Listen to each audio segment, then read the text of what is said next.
আমার মনে হয় না যে আসলে জুলাইতে গণমানুষ আসলে যে আকাঙ্ক্ষা নিয়ে আন্দোলনে নামছিলেন তাদের সম্পূর্ণ আকাঙ্ক্ষা আসলে পূরণ হয়েছে।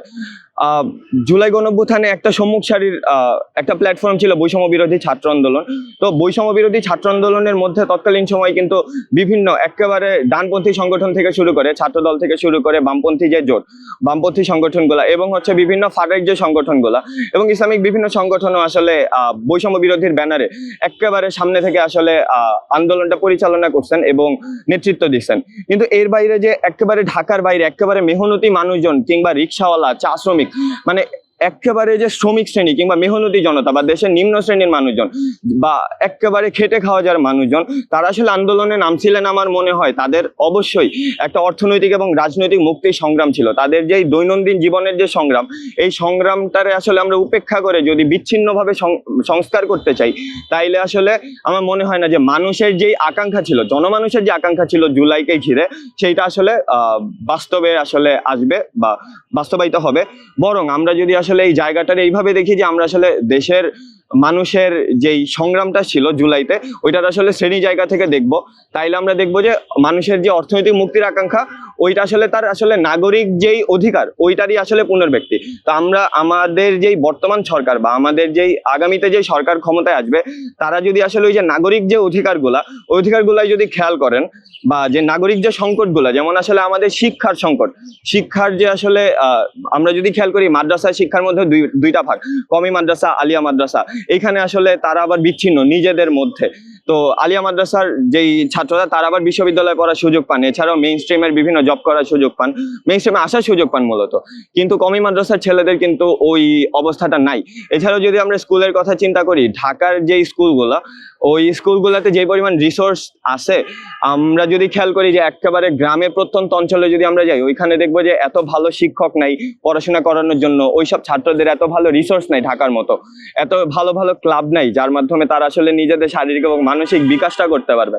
তো সেই প্রেক্ষাপটে যদি আমরা দেখি, বাংলাদেশের আসলে আনাচে কানাচে এখনো বৈষম্য লক্ষ্য করা যায়। মানে বৈষম্যটা আসলে একেবারে শেষ হয়ে যায় না যদি আমরা জায়গাটা শ্রেণীগত জায়গা থেকে চিন্তা করি।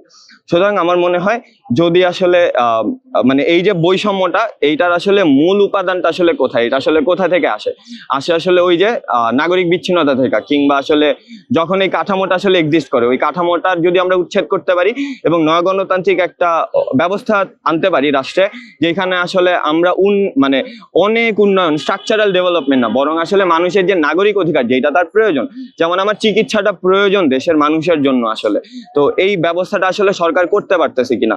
আপনারা তো জানেন যে বাংলাদেশের চিকিৎসা ব্যবস্থা আসলে এত ভালো অবস্থায় নাই। ঢাকা মেডিকেলের দিকে খেয়াল করলে আমরা দেখবো, কিংবা অন্যান্য মানে যারা আসলে অনেক অর্থবিত্তের মালিক, তারা একটা ভালো চিকিৎসা পান, তারা একটা ভালো শিক্ষা পান। কিন্তু যারা আসলে এত অর্থবিত্তের মালিক না, তারা আসলে এত ভালো শিক্ষা অ্যাক্সেস করতে পারেন না, কিংবা এত ভালো চিকিৎসা অ্যাক্সেস করতে পারেন না। নাগরিক অধিকারগুলো তাদের জন্য আসলে উচ্চ মূল্যের। তো সেই প্রেক্ষাপটে যদি আমরা খেয়াল করি যে মানুষের যা প্রয়োজন সেইটা আসলে তাদেরকে প্রোভাইড করা বা নাগরিক অধিকারগুলো প্রোভাইড করা রাষ্ট্রের দায়িত্ব।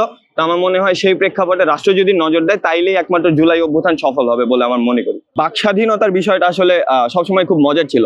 আমরা যদি শেখ হাসিনা রিজিমের কথা চিন্তা করি বা সে ফ্যাসিস্ট সময়ের কথা চিন্তা করি, তখনও কিন্তু বাক স্বাধীনতা ছিল। কিন্তু বাক স্বাধীনতা ছিল শুধুমাত্র সেই প্রেক্ষাপটে যে আপনি হচ্ছে আওয়ামী লীগের সমালোচনা করতে পারবেন না, কিন্তু এর বাইরে গিয়ে আপনি জামাত শিবির, বিএনপির হচ্ছে সমালোচনা করেন, সেইখানে আপনার বাক স্বাধীনতা আছে।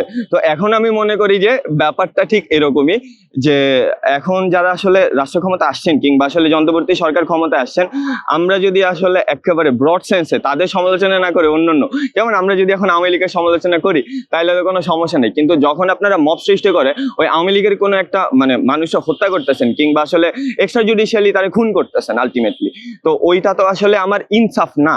কারণ একটা মানুষের বিরুদ্ধে যদি কোন একটা অভিযোগ থাকে, সেইটা আসলে কোর্টে যাবে। কোর্টে মানে একটা লাইন আছে যে যতক্ষণ না এটা প্রুফ করা যায়, ততক্ষণ আসলে কেউই আসলে অপরাধী না, যতক্ষণ এটা প্রমাণিত হয়। সুতরাং আপনি আসলে একেবারে বিচার ব্যবস্থার মধ্যে না যায় একটা মব সৃষ্টি করে অনেকগুলা মানুষ আসলে আপনার রাজনৈতিক শত্রু এমন একটা মানুষকে আসলে মেরে ফেললেন একাপে। তো ওই যে বিষয়টা, ওই বিষয়টাও আমার মনে হয় যে একটা গুরুত্বপূর্ণ বিষয়, যেটা আমাদের ভাইবা দেখা উচিত। এছাড়াও আমরা যদি বাংলাদেশের বর্তমান প্রেক্ষাপটে তাকাই, দেখবো যে মব করে আসলে বিভিন্ন ভাবে আসলে মানুষকে উস্কায় দিয়ে রাজনৈতিক যে প্রতিদ্বন্দ্বী যারা আছেন তাদেরকে আসলে হত্যা করা হইতেছে এবং মাইরা ফেলা হচ্ছে। এছাড়াও আসলে নারীদের বিরুদ্ধে আমরা দেখবো যে একটা নিপীড়নের ঘটনা ঘটতেছে নিয়মিত।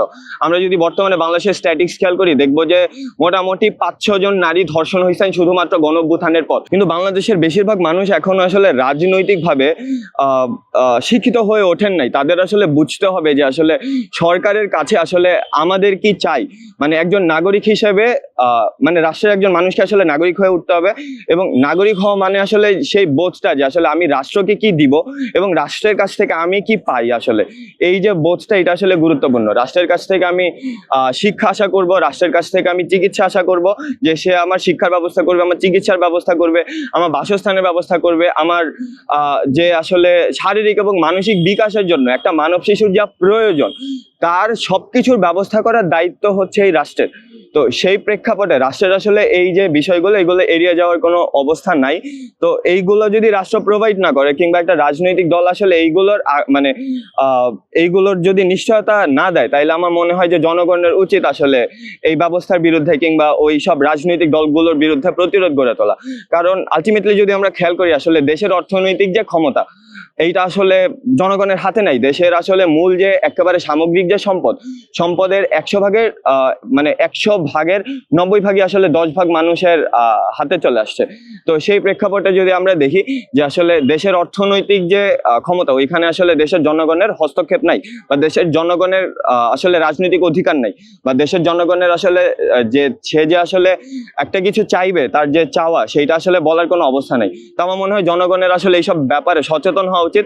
সে যদি আসলে মানুষ থেকে আসলে নাগরিক হয়ে উঠতে পারে, তো তাহলেই আসলে সে রাষ্ট্রের কাছ থেকে তার যে অধিকারটা ওইটা সে বুঝে নিতে পারবে। কোনো ফ্যাসিবাদী রাষ্ট্র, কোনো উপনিবেশিক কর্তৃত্ববাদী নিপীড়নকারী রাষ্ট্র কোনোদিন মানুষের অধিকার শুধু শুধু দিয়ে দেয় নাই, সহজে দিয়ে দেয় না। এই জন্য জনগণকে লড়াই সংগ্রাম করতে হয়েছে। এবং জনগণ যখন আসলে তার অধিকারটা আসলে কি এটা বুঝতে পারবে এবং সংগঠিত হয়ে উঠবে, সেই দিন আসলে এই যে এস্টাবলিশমেন্ট কিংবা এলিট ক্লাস কিংবা পুঁজিপতি ক্লাস, তারা আসলে পালানোর কোনো জায়গা পাবে না। এবং আসলে সেই দিনই আসলে জনমানুষের একটা নয়া গণতান্ত্রিক বাংলাদেশ প্রতিষ্ঠিত হবে বলে আমরা মনে করি।